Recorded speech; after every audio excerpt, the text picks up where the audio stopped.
오늘은 거룩한 씨는 남은 자이다, 이런 주제로 말씀을 드리겠습니다.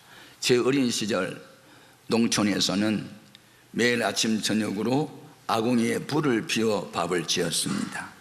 그 다음 날에도 불을 피우기 위해서는 불씨를 보관했어요. 화로에 불씨를 넣고 채로 덮어놨다가 그 다음 날 마른 나무 위에 불씨를 넣고 후 불면 불이 다시 피어나서 또 아궁이에 불 때 또 밥을 짓고 계속 반복했습니다. 씨라고 하는 것은 새로운 출발의 근본이죠. 네. 이 씨는 식물에도 있고 동물에도 있습니다. 그리고 사람도 씨라고 부르는데 그 씨가 있어서 계속 생육과 번성이 가능하지요. 오늘 이 본문 말씀의 내용은 이스라엘 백성은 하나님의 선택받은 민족으로 하나님의 법도를 지켜야 할 백성인데 타락을 했어요. 그래서 남과 북이 나뉘었어요. 북쪽 이스라엘은 우상을 너무 많이 숭배해서 하나님이 주전 722년에 아시리아에 망하게 해요. 그리고 남쪽 유다도 여전히 죄악을 범하니 하나님이 바벨로니아에 망하게 해요. 그래서 바벨로니아의 느부갓네살 왕이 이스라엘 나라를 와가지고 쓸만한 사람을 다 잡아가요. 귀족 출신, 왕족, 젊은이, 쓸만한 사람 다 데려가요. 그리고 노약자, 병든 자, 별 쓸모없는 사람은 남겨놓아요. 그런데 그 남겨놓은 사람들이 거룩한 씨가 되고 그루터기가 돼서 다시 이스라엘 민족을 이어가요. 그래서 신구약 성경에 이 남은 자의 사상이 가득 차 있어요. 오늘의 주제는 13절인데 같이 확인해 봅니다. 그 중에 10분의 1이 아직 남아있을지라도 이것도 황폐하게 될 것이나 밤나무와 상수리나무가 배임을 당하여도 그 그루터기는 남아있는 것 같이 거룩한 씨가 이 땅에 그루터기니라 하시더라. 아멘. 우리는 이 이사야 선지자를 통해서 하나님이 우리에게 준 교훈이 세 가지인데 첫 번째 교훈은 뭐냐? 죄를 회개치 않으면 배임을 당합니다 라는 교훈입니다. 지금 여기 밤나무와 상수리의 나무는 강성대국을 이루고 있던 당시 이스라엘 민족을 상징한 거예요. 이스라엘 민족이 언제 강성대국이 되지요? 하나님을 두려움으로 섬기고 율법을 지켜 살 때입니다. 우시야 왕이 16살에 왕이 돼요. 그 아버지의 뒤를 이어 하나님을 정말 잘 섬겨요. 그래서 주변에 이방 나라들이 조공을 바치고 우시야 왕이 세계 널리 명성이 알려지고 그 나라는 강성대국이 됩니다. 역대하 26장 4절 5절 같이 읽어봅니다. 우시야가 그의 아버지 아마샤의 모든 행위대로 여호와 보시기에 정직하게 행하며 하나님의 묵시를 밝게 하는 스가랴가 사는 날에 하나님을 찾았고 그가 여호와를 찾을 동안에는 하나님이 형통하게 하셨더라. 그런데 형통하게 됐을 때 조심해야 됩니다. 가난하고 병들었을 때 주님 찾다가 건강하고 부자 되고 높은 지에 올라가면 하나님 떠난 사람이 있어요? 그때가 위기입니다. 이 강성할 때 우시야 왕의 교만이 들어왔어요. 교만이 들어오면 안하무인이 되고 하나님도 눈에 안 들어와요. 그래서 하나님 법을 어기고 성소에 들어가 제사장이 해야 할 제사 행위를 자기가 하겠다고 들어가니 하나님이 그를 악하게 보아 그를 친히 나병 환자가 돼서 죽어버립니다. 이게요 이사야 선지자에게 충격이었습니다. 그리고 그 뒤에 아들도 여전히 나쁜 왕이 됐고 그 다음에 아하스가 왕이 됐을 때는요 정말로 세상이 거꾸로 갔습니다. 이 아하스라는 왕이 하나님의 성전 문을 닫아요. 성전 안에 있는 모든 기구를 파괴해요. 우상을 숭배해요. 그리고 이방 나라 사람들을 따라서 자기 아들, 딸을 불로 태워가지고 제물로 바쳐요. 하나님이 이 죄악을 너무 크게 보셨습니다. 확인해 볼까요? 역대하 28장 1절 이와 같이요, 아스가 왕에 오를 때에 나이가 20세라 예루살렘에서 16년 동안 다스렸으나 그의 조상 다윗과 같지 아니하여 여호와 보시기에 정직하게 행하지 아니하고 이스라엘 왕들의 길로 행하여 바알들의 우상을 부어 만들고 또 흰놈의 아들 골짜기에서 분향하고 여호와께서 이스라엘 자손 앞에서 쫓아내신 이방 사람들의 가증한 일을 본받아 그의 자녀들을 불사르고 또 산당과 작은 산 위와 모든 푸른 나무 아래에서 제사를 드리며 분향하니라.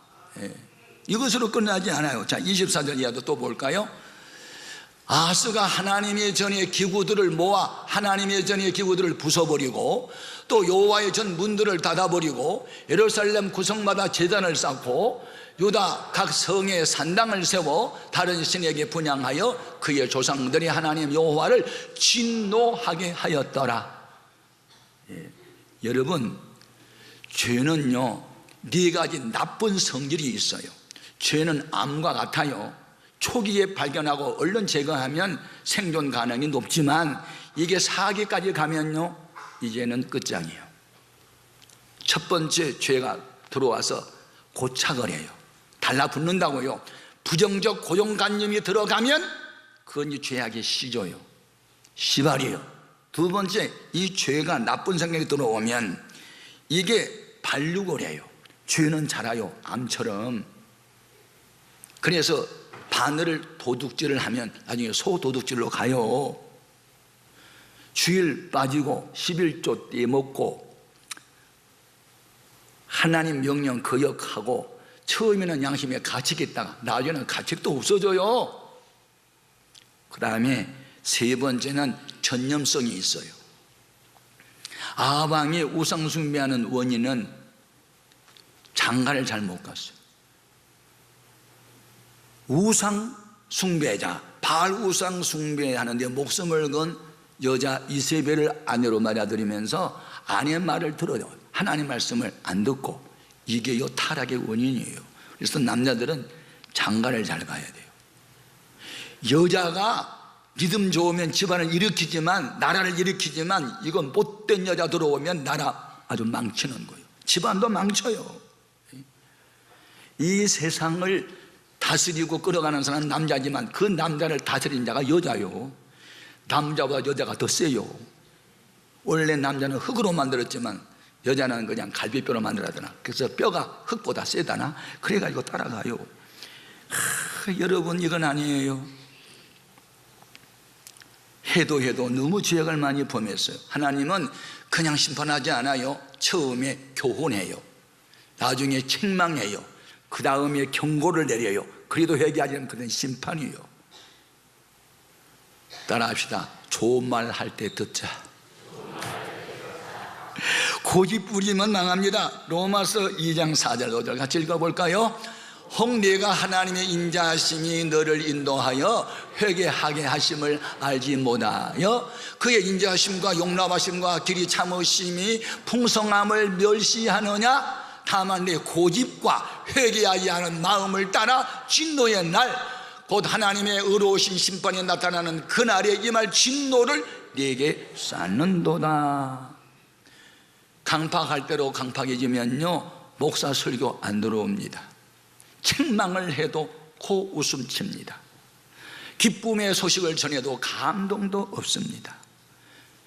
이사야는 말씀을 전하다가 사람들이 귀를 막고 들어주지 않으니까 답답해서 하늘이여 들으라 그랬어요. 답답해서 땅이여 귀를 기울이라. 그리고 하나님 말씀에 귀를 막는 너희들은 김숙만도 못하다고 탄식을 했으니 이사야서 1장 2절 3절 같이 읽어볼까요? 하늘이여 들으라, 땅이여 귀를 기울이라. 여호와께서 말씀하시기를 내가 자식을 양육하였거늘 그들이 나를 거역하였도다. 소는 그 임자를 알고 나귀는 그 주인의 구유를 알건만은 이스라엘은 알지 못하고 나의 백성은 깨닫지 못하는도다 하셨더라. 죄를 범하면 하나님이 경고를 내도 회개하지 않으면 하나님이 베어버립니다. 밤나무도 베어버리고 상수나무도 보아버리고 무화과도 베어버립니다.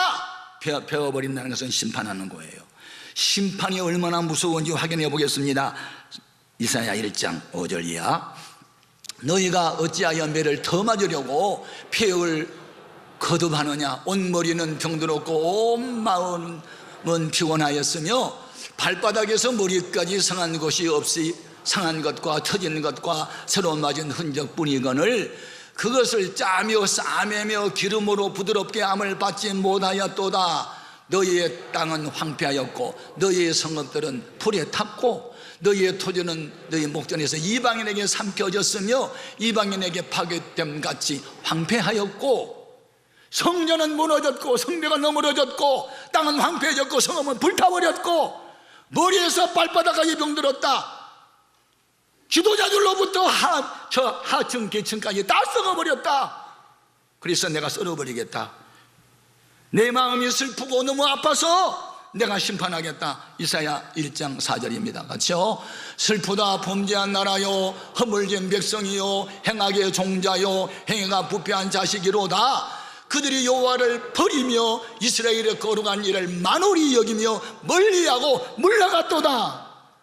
하나님을 세워야 할 자리에 짐승을 세우고 우상을 숭배하고 음란을 범하고 불의를 행하는 것을 당연사로 아는 이러한 나라와 민족 소망이 없는 것이죠.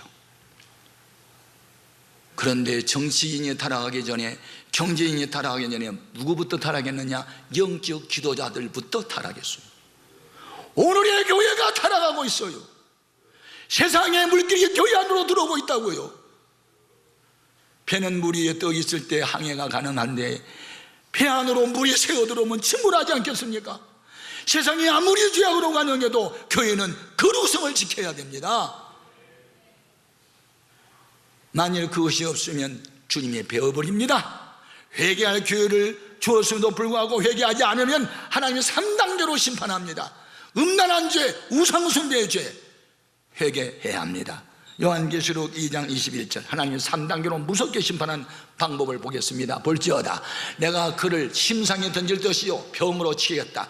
또 그와 더불어 간음하는 자들도 만일 그와 행위를 회개하지 아니하면 큰 환난 가운데 던질 것다. 진퇴양면으로 던지겠다. 또 내가 사망으로 그의 자녀를 죽이리니 모든 교회가 나는 사람의 뜻과 마음을 살피는 자인 줄 알지라 내가 너희 각 사람의 행위대로 갚아주리라. 우리는 회개하라 할 때 회개해야 합니다. 그러면 소망이 있는 줄 믿습니다. 두 번째 준 교훈이 있습니다. 너희는 거룩한 씨로 남는 자가 되어야 한다. 할렐루야. 예. 여기 똑똑이 잘난이 귀족 건강한 사람 부자 다 잡혀갔는데 남아있는 사람들은 누구냐? 약한 사람들만 남았어요. 그 느부갓네살 왕이 유대 백성을 포로로 끌고 갈 때 쓸만한 사람만 다 끌고 가고 여기 끌고 가봐야 짐이 된 사람은 다 놔두고 갔다고요. 그런데 그 남아있는 사람들은 어떤 사람이었느냐? 이 사람들은 순전했어요. 그리고 오늘날 이 국가적 재난과 이 사회에 엄청난 문제가 터진 것은 우리가 죄를 지어서 그랬어요. 우리가 죄 지은 것을 생각하면 남아있는 것도 감사해요. 그런 사람들이요 지금. 자, 에스라 9장 13절 이하 같이 읽어볼까요?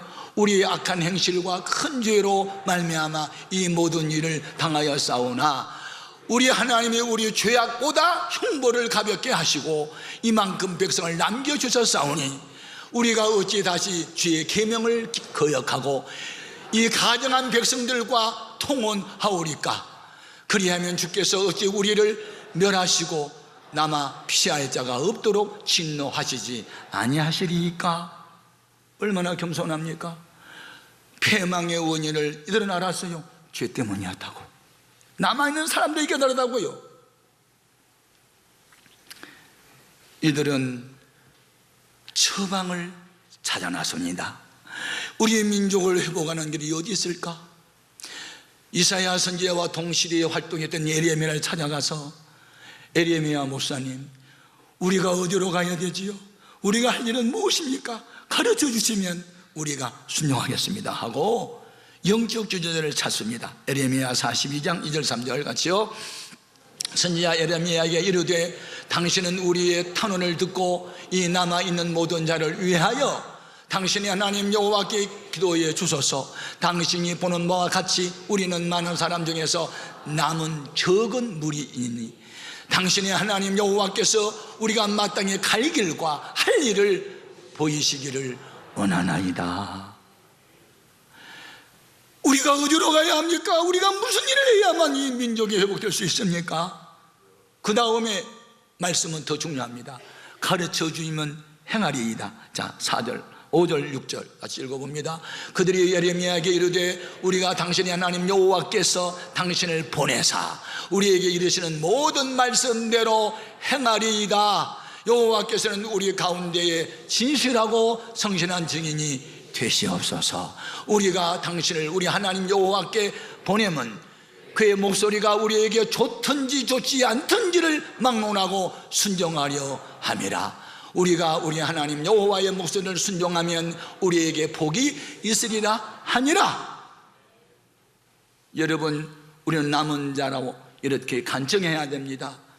당신이 우리에게 무슨 말씀을 하면 그 말이 내 마음이 좋든지 나쁘든지 즐겁든지 슬프든지 힘들고 어렵든지 간에 순종할 테니 가르쳐 주십시오. 이렇게 마음을 비워야 하고 낮추어야만 은혜가 될 줄로 믿습니다. 얼마나 중요합니까? 이렇게 해서 이 백성들은 지도자가 시킨 대로 따르니 하나님이 그들로 거룩한 불씨가 되게 했다 하는 것 아닙니까? 여기에서 남은 자를 거룩한 씨라고 그루터기라고 했었는데 이 씨라는 말은요 히브리 말로 제라흐 이렇게 되어 있는데 우리말로 번역하면 각종 식물의 씨앗 동물의 정액 그렇게 되어 있어요. 씨라고 하는 것은 모든 시작의 근본이지요. 모든 시작의 근본된 씨는 하나님 말씀이지요. 태초에 말씀이 계시니라 그 말씀이 하나님과 함께 계셨음에 그 말씀이 곧 하나님이라. 그 말씀으로 전진 만물을 창조하셨다. 그 말씀으로 사람을 거듭나게 한다. 하나님 말씀이 씨요. 그 하나님 말씀의 씨가 우리 속에 들어가면 우리도 역사적인 씨앗이 될 수 있다는 것이죠. 이 씨 속에 생명이 있고 그 씨가 우미 돋고 새싹에 자라 큰 나무가 되는 것처럼 남아있는 자가 거룩한 씨고 이 남아있는 사람을 통해서 내가 새 역사를 이루겠다고 말씀하십니다. 세 번째 교훈이 있습니다. 거룩한 씨로 남은 자가 되어야 새 역사의 주역이 됩니다. 아멘. 노아 시대에 하나님을 믿는다고 하는 사람들이 불신자들하고 자꾸 결혼합니다. 그래가지고 온 세상이 타락을 하게 되죠. 그래 하나님의 사람 지형을 한탄을 하세요. 그래서 이 세상을 홍수로 심판하겠다 결정을 하고 하나님이 이렇게 보니 그래도 세속에 물들지 않고 의롭게 살려고 하는 경건한 한 사람을 발견했으니 남은 자가 있었으니 그가 노아였어요. 노아에게 내가 너를 통해서 새 역사 전개할 것이니 너는 이제부터 산에 올라가서 배를 좀 지어라. 그럴 때 이 노아는 하나님 말씀대로 준행을 해요. 창세기 6장 22절입니다. 노아가 그와 같이 하여 하나님이 자기에게 명하신 대로 다 준행하였더라. 남은 자의 사상이 뭡니까? 하나님 말씀하면 그대로 준행하는 사람입니다.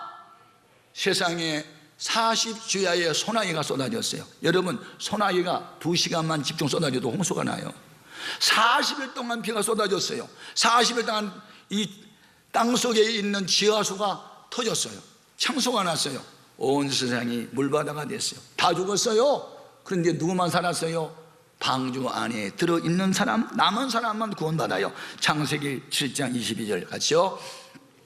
육지에 있어 그 코에 생명의 기운이 숨이 있는 것은 다 죽었더라. 지면의 모든 생물을 썰어버리시니 곧 사람과 가축과 기는 것과 공중의 새까지라. 이들은 땅에서 썰어버림을 당하였으되 오직 노아와 그와 함께 방주에 있던 자들만 남았더라. 이 남은 자가 새 역사 주역이 됩니다. 다 죽었는데 노아의 세 아들 함과 세벳과 아벳을 통해서 온 일을 다시 번성을 하잖아요. 우리가 그리스도 예수 안에 있어야 합니다. 노아는 방주 안에 있을 때, 남아있을 때 구원을 받았다면 우리는 오늘날 신령한 방주 되신 그리스도 예수 안에 있어야 하고 말씀 안에 있어야 하고 교회 안에 내 마음이 있을 때 죄와 사망에서 해방받을 수 있습니다. 기드온 사사시대에 미디안 군대 15만여 명이 침략에 들어왔어요. 그들과 싸우기 위해서 군사 모집에는 32,000명 모였어요. 하나님이 기드온에게 명령 내려요. 이들 가운데 투철한 국가관도 없고 애국심도 없고 사명도 없고 이기주의 개인주의가 많다, 이런 사람 집으로 돌려보내요. 그날 22,000명 집에 가버렸어요. 10,000명 남았어요. 이 10,000명 중에도 무슨 일인지 소극적인 사람이 있다. 그거 가지고는 싸울 수 없으니 시험을 해봐라. 시내가에 데려가서 물을 마시도록 하는데 무릎을 꿇고 고개를 숙이고 머리를 숙이고 엎드려서 물 마시는 사람은 아니다.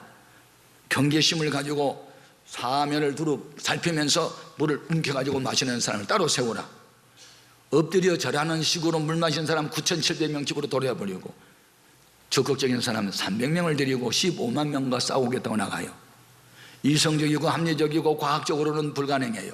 한 사람이 500명과 대항해야 됩니다. 이겼어요? 그런데 이겼어요. 이게 성경이요. 22,000명 돌아가고 9,700명 떠나가고 몇 명만 남았더라? 300명만 남았더라. 하나님은 남아있는 300명의 용서를 가지고 미디안 군대가 밤에 깊은 잠에 빠져 있을 때 항아리를 깨부시고 횃불을 높이 쳐들고 나팔을 불면서 전쟁을 했더니 하나님이 그들 다 섬멸시켜주고 몇만 명이 도망을 가는데 비록 피곤하지만 추격을 하고, 자, 사사기 8장 4절이요. 기드온과 그와 함께한 자 300명이 요단강에 이르러 건너고 비록 피곤하나 죽여가며, 이 남은 자 사명감이 있는 자 역사에 주게 될 사람은 피곤하다고 십자가의 길을 걷지 않아요? 피곤하다고 주의를 뒤로 미뤄요? 죽어도 그 길을 가야 되지요? 여러분, 이런 사람들이 역사에 주역이 됩니다. 아멘. 여러분의 육체 무슨 일로 이렇게 피곤하십니까? 주와 복음을 위해서 좀 피곤하세요. 하나님 기뻐하는 일에 생명을 걸어보세요. 주님 살아계셔서 그런 사람 죽게 내버려 두지 않고 죽을 일이 있어도 살려가지고 들어 쓰시고 쓸만한 가치가 있으면 하나님이 부어주셔서 들어주신 줄로 믿습니다. 이런 기드온이 있고 기드온을 지나는 300명의 용사가 있고 남은 자가 있어서 7년 동안 미디안에게 괴롭혔던 이스라엘 민족은 해방을 받고 40년 동안 평화로운 나라를 다스리게 됐으니 누구의 역사였다? 남은 자의 역사였다. 아멘. 자, 사사기 8장 28절입니다. 같이요. 미디안이 이스라엘 자손 앞에 복종하여 다시는 그 머리를 들지 못하였으므로 기드온이 사는 40년 동안 그 땅이 평온하였더라. 아멘. 예. 사람들은 지금 대한민국이 위기라고 말합니다. 한국교회가 위기라고 말합니다. 아닙니다. 남은 자가 있는 한, 거룩한 씨가 있는 한 위기는 반드시 기회가 될 것입니다. 그런데 이 남은 자는 외롭습니다. 아합 시대에 바른 사람들이 바알로 아세아로 치우치고 정권 앞에 부복하고 다 타락했을 때 엘리야만 홀로 남아가지고 백성 앞에 나 외롭다, 나만 홀로 남았다고 탄식합니다. 열왕기상 18장 22절 같이 읽어볼래요? 엘리야가 백성에게 이르되 여호와의 선지자는 나만 홀로 남았으나 바알의 선지자는 450명이라도. 하나님 앞에서도 외롭다고 이야기해요. 나만 남았다고. 자, 열왕기상 19장 9절 이하에 엘리야가 그곳 구리에 들어가 거기서 머물더니 여호와의 말씀이 그에게 임하여 이르시되 어찌하여 네가 어찌하여 여기 있느냐? 그가 대답하되 내가 만군의 하나님 여호와께 열심히 유발하오니 이는 이스라엘 자손이 주의 언약을 버리고 주의 제단을 헐며 칼로 주의 선지자들을 죽여 싸움이며 오직 나만 남았거늘 그들이 내 생명을 찾아 빼앗으려 하나이다. 예. 하나님 뜻대로 살려다 애를 쓰다 보면 외로워요. 힘들어요. 이렇게 외로워하고 힘들어하고 홀로 어렵게 싸워가는 엘리야에게 하나님께서 비밀을 가르쳐줘요. 너 홀로 남은 게 아니거든. 너 말고도 세속에 물들지 않고 나를 경외하는 순진한 믿음의 사람 내가 7,000명이나 숨겨놨다, 이런 얘기해요. 열왕기상 19장 18절입니다. 같이요. 그러나 내가 이스라엘 가운데에 7,000명을 남기리니 다 바알에게 무릎을 꿇지 아니하고 다 바알에게 입맞추지 아니하는 자니라. 아멘. 저는 우리 한국을 반드시 하나님이 복줄 줄로 믿습니다. 대한민국 교회 절대로 망하지 않습니다. 하나님이 숨겨놓은 순전한 사람 7,000이 있습니다. 장로님들 중에 정말 주님 사랑하고 민족을 사랑하고 권사님 중에, 집사 중에, 목사님들 중에 때묻지 않은 사람이 많습니다. 그분들이 남은 자요, 거룩한 씨요, 그들이 있는 한 대한민국은 일어설 수 있고 한국교회는 다시 부흥될 수 있습니다.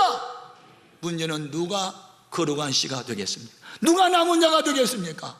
나 말고 다른 사람 기대하지 말고 나는 남은 자로 살리라. 내가 거룩한 그루터기로 거룩한 씨가 되리라. 남은 자, 세상에서 멸시받고 천대받는 대상이라도 하나님 앞에 믿음만 있으면 그 남은 자를 하나님 만민 위에 세워주십니다.